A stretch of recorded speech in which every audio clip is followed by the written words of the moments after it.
Welcome, bienvenue, welcome. Are the very first words of the Master of Ceremonies, also known as MC, in the musical Cabaret.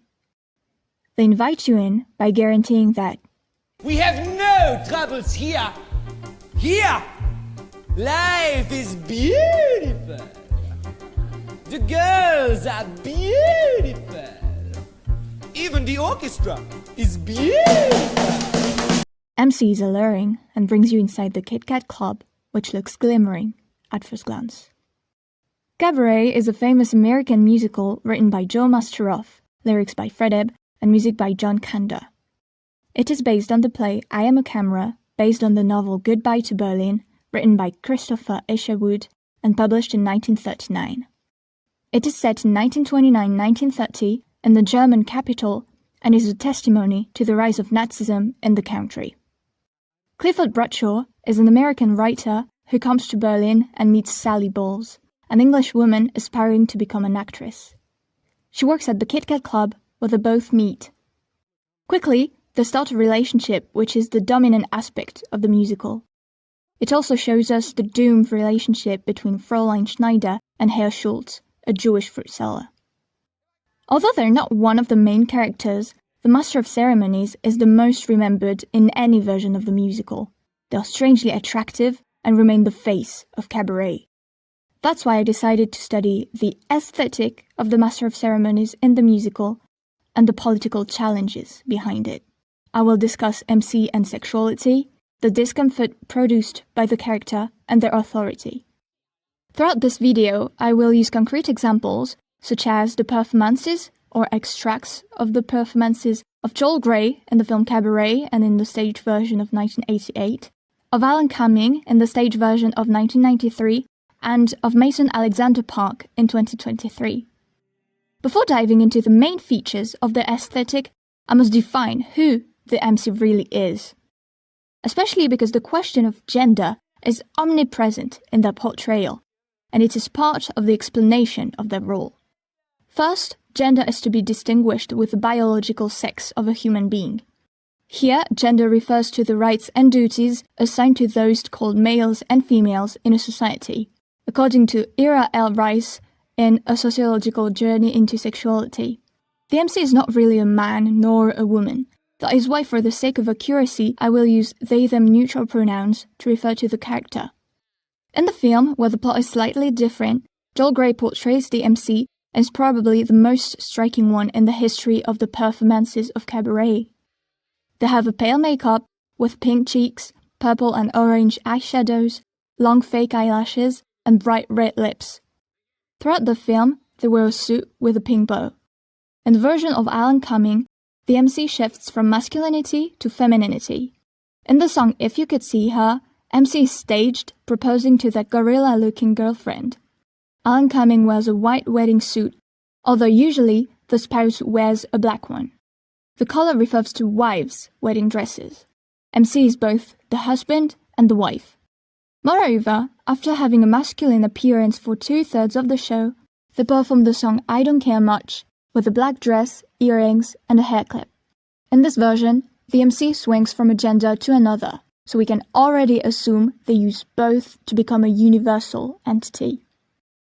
Mason Alexander Park is a transgender non-binary actor who used different ways to make the gender expression of the character stand out.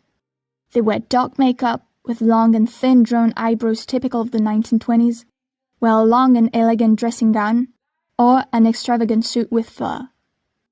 Finally, in the musical, at the beginning of the second act, MC is now dressed as a girl, and the women's ensemble assemble on stage for a kickline.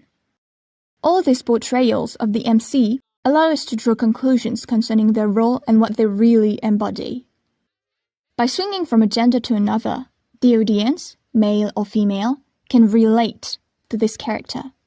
In fact, though the MC is obviously a character in the story, they are also, and most importantly, a mirror of the society of the time. MC gives a comment on the Berlin spirit of the period throughout the play. They try to portray as much as possible the typical men and women of the time. In Mason Alexander Park's performance, MC always holds a cigarette. It's a prop that makes them look like us. Cigarettes are used in cinema to amplify and symbolize the emotional state of the character. For example, avid smokers are often anxious, free-spirited, impulsive, or solitary, the vices of our modern society and probably the causes of its decay. Cigarettes can also be an act of rebellion or freedom, or can be used to show a character that is not constrained by any rules. It's me! Yeah! They are like a ghost here and there. In Joel Grey's interpretation stage in 1988, he holds a glass probably containing a strong alcohol during I Don't Care Much. Once again, this prop makes them human. Alcohol often causes euphoria, reduces anxiety, and in cinema is used as a way for the character to cope with sorrow and despair. I Don't Care Much is often MC's most emotional song, and is the moment where the line between the duality of the MC as a mirror of the society and as a character in the story is the blurriest. Some people may consider the MC as a villain. For example, the interpretation of Alan Cumming often gave people the impression that they hate you and look down on you. However, at the end of the 1993 version of the musical, the audience realizes that the MC is also a victim of the Nazis. Hence, we can assume that their behavior can be a way to judge people's compliance to the regime. The MC is neither a hero. They don't give their opinion. They only embody the society and people's reactions to the political climate. They're just an observer, or an entity supposed to represent the people. The character of Sally Bowles openly admits that. Oh, you mean politics? What has that got to do with us?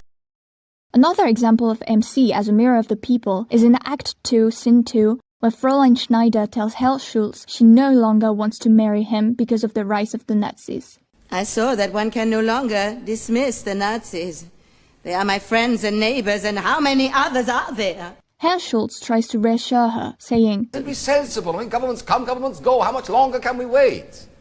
But then someone throws a brick at Herr Schultz's fruit shop window. This person, who can't be seen by the two characters, is portrayed by MC, mischievously smiling. Another feature of this character is their humor and constant irony. In the song If You Could See Her, the MC introduces his wife, a gorilla, to the audience. MC tells us about people judging their wife. MC explains they just want people Live and let live. Although they I grant you the problem's not small. The last line reveals that their wife is Jewish, hence she had been literally turned into a gorilla as a satire denouncing anti-Semitism. The irony is that, at the end of the 1993 version of the musical, the MC takes off their long leather jacket to reveal a striped pajama sporting a yellow star to recognize Jews, a red triangle marking them as a socialist communist, and a pink one to recognize homosexuals. They were, in fact, in the same situation than the gorilla they mocked earlier. Now that we have understood who MC truly is and their purpose, we can describe key aspects related to the aesthetic of the character. The first one being sexuality. In our society, sexuality and eroticism are omnipresent. Thus, the sexual environment in which bathes cabaret isn't a surprise. It's a way to attract the audience. However, I wondered why it was so deeply embedded in our society, and I came across Ira L. Rice's article. He explains that the dominant aspects of sexuality are pleasure and self-disclosure, the latter highly valued in relationships. We are taught sexuality the way we are taught friendship or love, or maybe even more. Our respective cultures teach us about sexuality, and most of them share the same importance to it. Sexuality is also to be chosen by someone else, something that pleases us a lot as social beings. Moreover, I heard that sexuality has also become a product, and an industry mostly targeting men because of patriarchy. In all versions, but especially in Cummings, MC is sexy. They wear a top only made of braces, showing the whole torso. Throughout the musical, they touch the dancers. They are vulgar, the words can have sexual undertones, and the mood is erotic. MC is an object of fantasy. They can openly show their deepest desires, and thus, people's. For example, polygamy, which is the object of one of their songs, Two Ladies. MC uses sexuality to show their freedom, but also to distract the audience. They are the narrator. They can manipulate the story and play with the audience. 1920s Berlin is also well known as a refuge for queer people around the world, with many clubs, pubs, and bars for homosexuals. Even though other characters, such as Clifford Bradshaw, hint queerness, the MC is the one embodying it the most ostensibly. For example, in 1998, for the performance of Two Ladies, one of the two is played by a male actor, Michael O'Donnell, suggesting the MC is bisexual.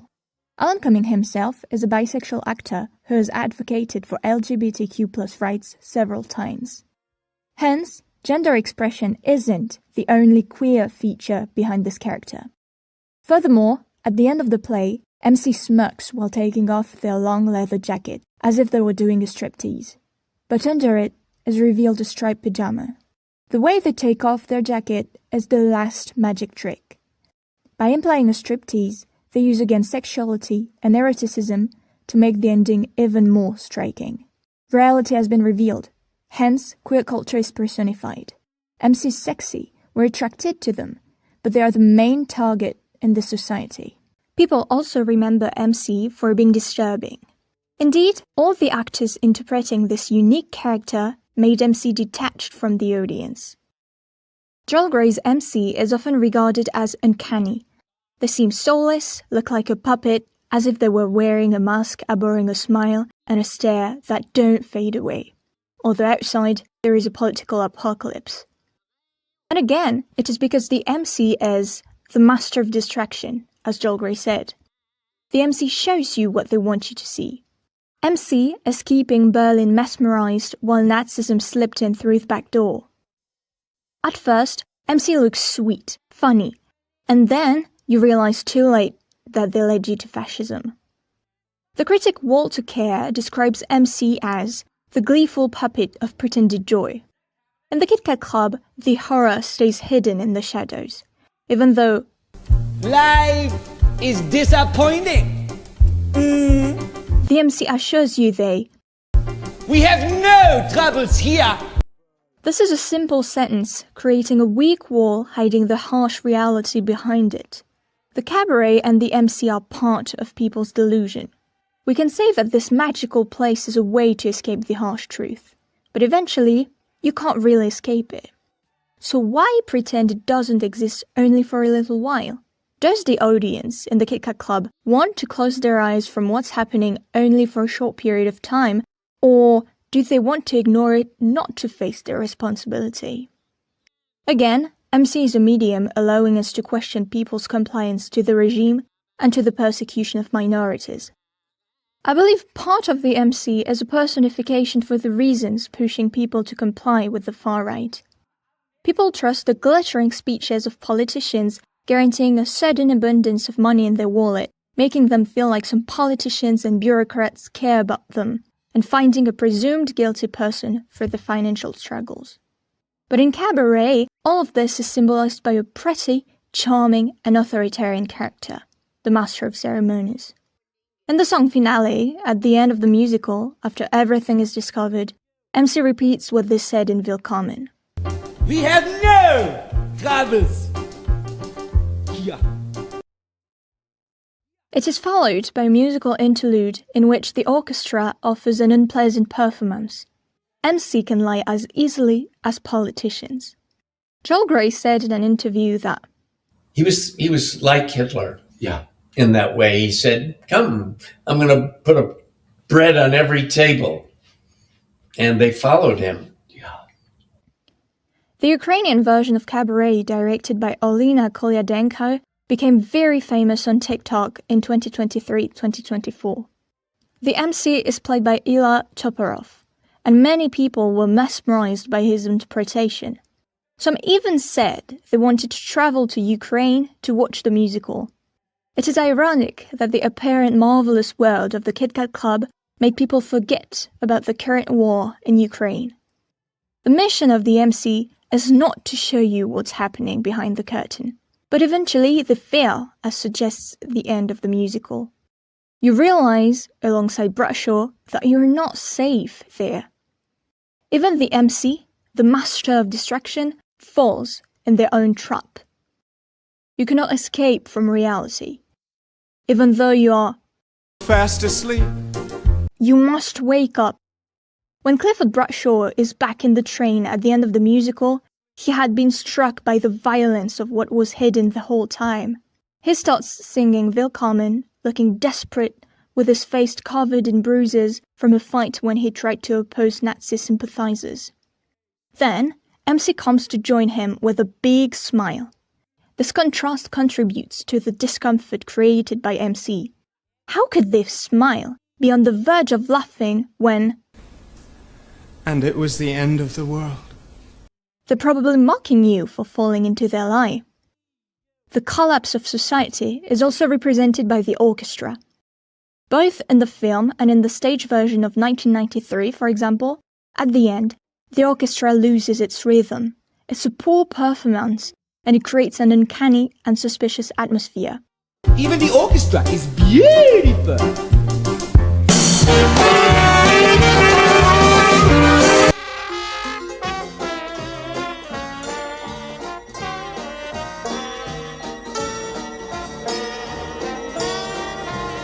In the film, through a distorted mirror, we recognize Nazi armbands among people in the audience while the same eerie music plays. But how does MC manage to make you fall for the tricks? How does it allow them to create a shocking ending where the audience realizes too late where they've been brought? Well, one element of the answer lays in the authority of MC. This authority is obvious as the master of ceremonies is the narrator of Cabaret. They let you peep at some moments of the lives of the characters. Hence, they choose what to show you and what not to show. MC leads the story and has the upper hand. They welcome you into their world. They let you be part of the audience in front of their stage. They're the first and last character you see. They begin the story and finish it. You have no power over the story. They do. In Cummings' version, the confidence of the MC makes them look even more unreachable. They are conscious of their power and use it to show you whatever they want. Sally Bowles remains stuck in her small stage, singing about the life she's aiming for. I'm going like acid. Her friend, who dies because of an overdose. Sally Bowles doesn't care about politics. Oh, you mean politics? What has that got to do with us? She only cares about herself. And why does MC show you that? Because as a role of mirror of the society, they show yourselves. An individualist society, careless of their peers, careless of their persecution by the powerful people. Is MC trying to blame you for what happened? Are they trying to wake you up not to make the same mistakes as in the 1930s? Or are they just sending you back your reflection? MC seems to look down on you, to judge you, to make you feel vulnerable. They judge your compliance and your inaction. It also happened because you didn't do anything to prevent it. In the song Willkommen, which is the opening of the musical, MC asks you to Leave your troubles outside. because, We have no troubles here. and at the end of the final song entitled Finale, they ask you, Where are your troubles now? Forgotten? after watching the musical, you have now become aware of the danger that was hidden. Hence, your troubles can't be forgotten. Again, MC seems to be mocking you, because they tried to warn you. They Told you so. We can also interpret it through the lens of the atemporality of Cabaret. It is still played today. The MC is still here to warn and show you about the rise of fascism before it's too late. It's not the first time they... I told you so. But their authority also comes from the fact that they're mysterious. You barely know anything about them. They judge your compliance, but they may have done the same mistakes. We can distinguish two MCs, the narrator MC and the more universal MC. The first one tells you about the life at the cabaret, while the second gives a comment on the society of the time and on the audience of the cabaret. They seem to know everything about you, but you don't know them. You have nothing to blame them for, while they have plenty about you. It's also because of the universal rule. If they represent a mirror of society, hence they don't exist as an individual.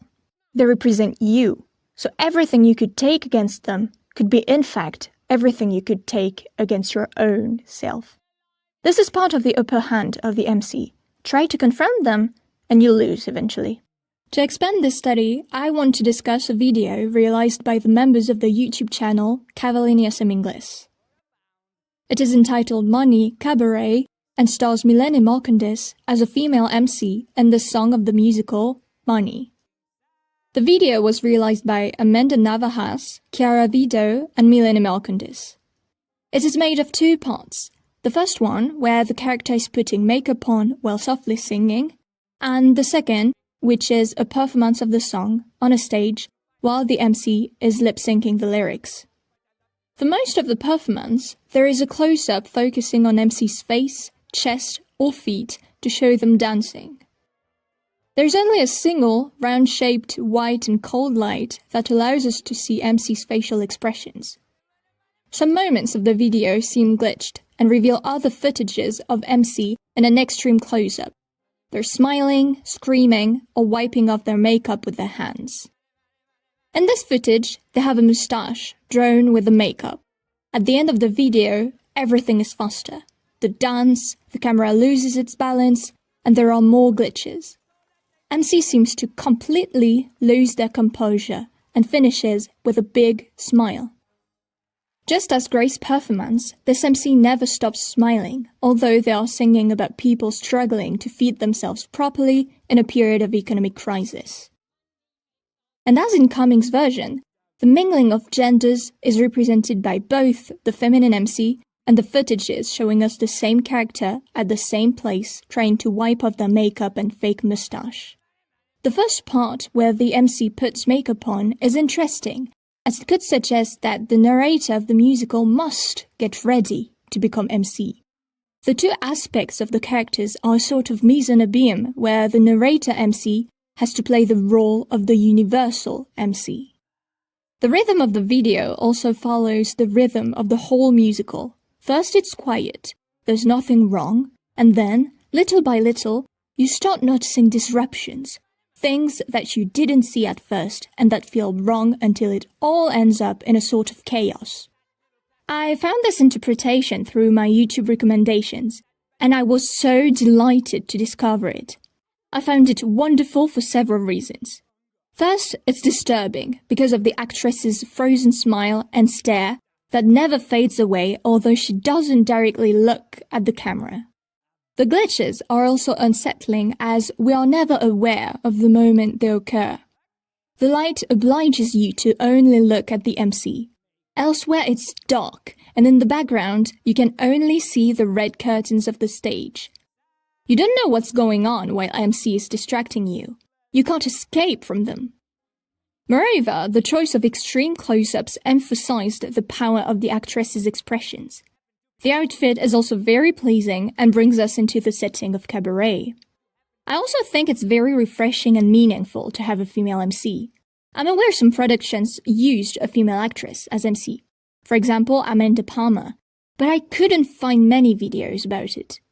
Here, this actress adds a feminine vibe to the MC. Genderless can also involve a mix of genders. And in this video, although there's femininity, it's not the only gender feature. A female MC could add even more meaning to this complex character and reverse the dynamics. I was very interested in this performance and asked the people involved in its creation if they would be willing to answer some questions. I wanted to know especially about what a female MC could add to the character and about their inspirations. I thank them again for their reply and for accepting to share these precious explanations. Their initial idea was to, I quote, produce a critique of excessive working hours which are very common in Brazil, and to reflect on how drained we feel and how the system doesn't allow enough space to rest. Concerning the choice of a woman as MC, it was, I quote, a way of expressing contemporaneity. The woman as figure who, within social and financial inequality, still very present, constantly has to prove her worth. As a whole, I quote, "The cabaret performance was meant to represent the individual's performance of presenting themselves as valuable and deserving of something greater, while also revealing the pain of exhaustion and of having one's efforts often go unrecognized. The pain that no one sees can turn into something frenetic." The musical cabaret itself is a social critique that remains very relevant today. And within this project, they also wanted to preserve that energy. This entire foundation is what they used to develop the concept behind their approach to money. But they also wanted the video to remain open to each viewer's interpretation. That's why they chose to construct the performance in a more subjective way as well. It is now time to conclude about this mysterious and complex character. This journey throughout the role and purposes of the Master of Ceremonies allowed us to understand that they're not really a character, but rather an entity hovering upon 1930s Berliners, but also upon us today. At once, they embody the minorities and the victims of Nazism and fascism, but they also make you question your own responsibility in such a society. MC doesn't really exist, thus they never really stopped existing. The day they leave is the day peace, equality, and equity will be reached in this world. But can it really happen? Could be MC used, in fact, to denounce people's immorality and individuality? Could be MC a way to judge humanity as a whole? The MC represents the consequences of evil created by mankind. MC is a part of your consciousness and guilt that shall show you your wrongs and mistakes. The MC is supposed to make you remember not to repeat past errors. But as we run into an inescapable fate, spreading our arms towards fascism once again, MC remains. Auf Wiedersehen. A bientôt.